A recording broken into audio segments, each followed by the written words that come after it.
questions? So just with Paige, was this an injury that is it precautionary? Did she already have it, or is it a new injury? Yeah, just precautionary, some soreness. So just doing our due diligence and managing, what's best for her long-term health. How concerned are you about DiJonai and this rib injury? Is there a concern level there? Yeah, rehab going? Yeah, it's unique, but again, just being extremely cautious and trusting our medical team, but encouraged that she'll be back out on the floor sooner than you think. Do you know when the injury happened? It was in Connecticut, I think, right? Yeah, it was in that Connecticut game. Late in that game,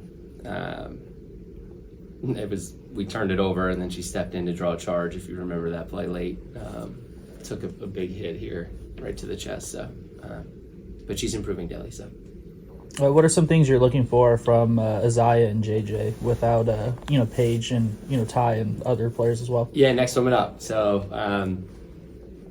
Just looking for energy and for them to be who they are. You've seen, Aziaha getting more and more comfortable.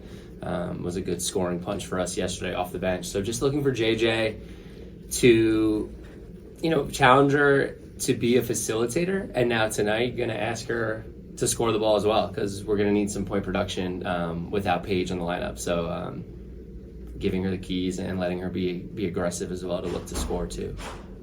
I'm just curious, just from a personal perspective, these past 2 months since the season has started, how have you navigated being a first year, head coach, having the #1 pick, having all these things going on with, the team, learning how to be a WNBA coach? Just how is Chris Koclanes dealing with all of that? Where do you get your strength? Who do you go to? How do you unwind? Just wondering, just curious. Yeah, I appreciate that question. Just one day at a time. You can only, prepare so much for what happens. And such a big part of the role is dealing with what comes at you that day and not truly knowing what it's going to be. So, you do your homework, you put yourself in positions to be as prepared as you can, and then now you've got to be able to act and serve and do what's best for not just one person, but multiple people, our team, our staff, our entire organization. Yeah, just leaning on our staff, leaning on our front office and the prior relationships that I have, and knowing that just being unafraid to be vulnerable and admit mistake, admit fault, and just continue to lead by example in that I want to get better and I'm going to continue to get better. And so as long as we all have that growth mindset, we'll be able to navigate and find the best path forward together. Thank you. Do we have a timeline for the Eurobasket players when they might return? We do. They should be back for our Phoenix game. Oh, perfect. Yeah. Last time against Washington, both teams, committed a ton of fouls, a lot of free throw attempts. What are some of the things overall that you're looking for in this, rematch about a week later? Yes. So again, with Washington, it's points in the paint and it's points at the free throw line. They're an efficient team from the arc, but it's not a huge percentage of where their scoring comes from. So, Kiki and Shakira Austin having fantastic years. They're dominant down there in the paint. If Sykes plays again today, she is relentless putting pressure on the paint. So we've got to protect the paint and we've got to do it without fouling. And that's just a discipline, right? Last time, what did we put them to the line? 41 times. So we've watched clips, we've talked about it. It's one thing to talk about it and see it. It's another thing to go out there and do it. But I'm excited that game's still fresh. And now coming off of last night, short turnaround back to back, but sometimes that's better. Just stop thinking about it and get right out there and play again. Let's throw the ball up and let them get out there and play again. So points in the paint, free throw line, physicality without fouling. Anybody else? Ron, you got anything? I got a lot of things. 3 quick keys tonight, Coach. How important is it?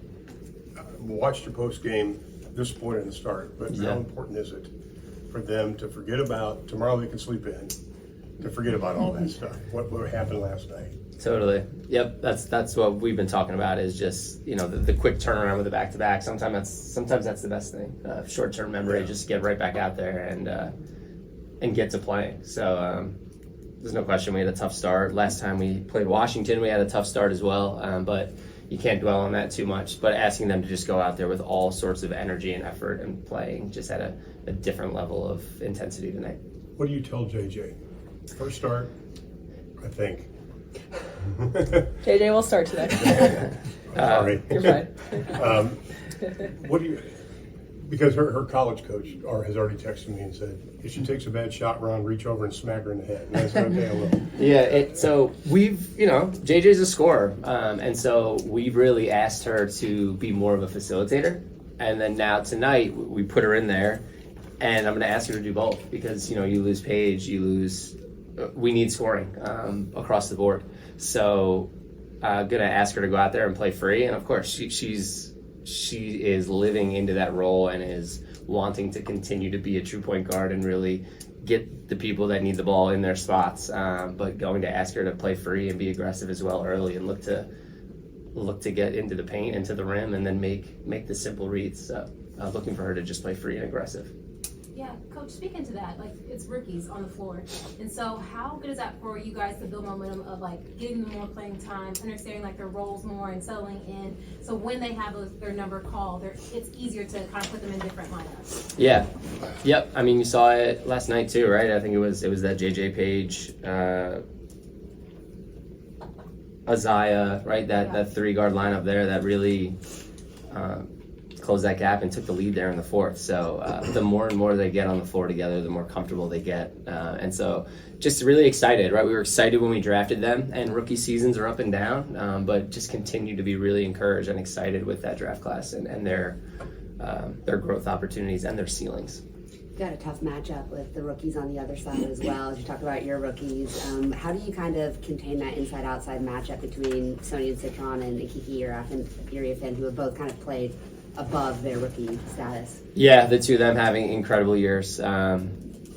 So yeah, I mean, it starts inside with them points in the paint. So we've got to just have a better one-on-one night performance in the paint, playing tendency, staying down without fouling. And so that starts with, Nalissa and Lee and as our starting front court, just establishing that physicality early, pushing them off their spots, getting them out of the paint, making them maybe settle for some mid-range, settle for some jumpers. So we've got to establish that with her. And then Citron she just works, right? She's a worker, and it can just beat you in a variety of ways, but her movement off the ball is what's special about her. She just doesn't stop moving. So we've got to have our head on a swivel and keep her going away from the hoop, box her out when shots go up. And then not let her impact the game defensively. She's going to be in passing lanes. She's going to be denying. She competes so hard on that end. So we've got to, and that's just in general tonight. We weren't ready for their physicality when we were in Washington. We weren't ready for Indiana's physicality last night. So we're going to see right away. And we will be ready tonight for that physicality. Anybody else?